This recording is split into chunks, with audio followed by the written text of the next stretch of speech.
अस्सलाम वालेकुम गाइस, आज मैं आपको एक बहुत खूबसूरत वाक़या सुनाने लगी हूँ हमारे प्यारे नबी सल्लल्लाहु अलैहि वसल्लम का और हज़रत अबू बकर सिद्दीक़ का।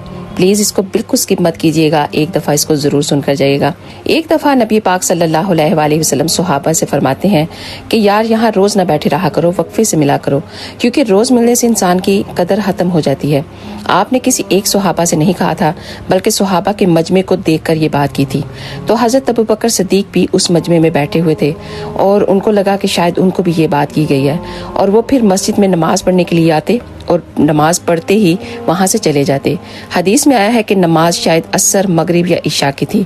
तो नबी पाक ने जोहर की नमाज पढ़ने के बाद पूछा हज़रत अनस बिन मालिक से कि हज़रत अबू बकर सिद्दीक़ नहीं आए। फिर असर के बाद पूछा, फिर मगरिब और इशा में भी पूछा। तो हज़रत अनस बिन मालिक फरमाते हैं कि मैं हैरान था कि हज़रत अबू बकर सिद्दीक़ नमाज तो पढ़ कर गए हैं, लेकिन हजूर से मिलकर नहीं गए। हमारे नबी की आदत थी कि नमाज पढ़ने के बाद वो पीछे मुड़कर देखा करते थे।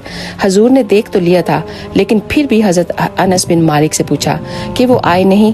तो हज़रत अनस बिन मालिक कहते हैं कि या रसूलल्लाह, मैं पता करके आपको बताता हूँ। हज़रत अनस बिन मालिक हज़रत अबू बकर सिद्दीक़ के घर गए, दरवाज़ा खटखटाया तो हज़रत अबू बकर सिद्दीक़ बाहर आए। कहा कैसे आना हुआ? तो हज़रत अनस बिन मालिक कहते हैं कि हजूर ने आपके बारे में 3 बार पूछा है। तो हज़रत अबू बकर सिद्दीक़ वहाँ से दौड़ लगा कर आए। फरमाया हजूर आपने मुझे याद किया? तो नबी पाक सल्लल्लाहु अलैहि वसल्लम ने फरमाया तुम सारा दिन नजर नहीं आए, किधर थे? सारा दिन तुम मुझसे आज मिले नहीं। तो हज़रत अबू बकर सिद्दीक़ कहते हैं कि कोई बात तो नहीं थी, पर फिर भी मैं रो पड़ा।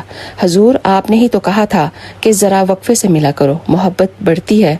तो हुजूर फरमाने लगे कि ए अबू बकर सिद्दीक़, मैंने तुम्हें नहीं कहा था, मैंने तो ये मजमा देखकर सहाबा को कहा था जो यहाँ हर वक्त बैठे रहते हैं।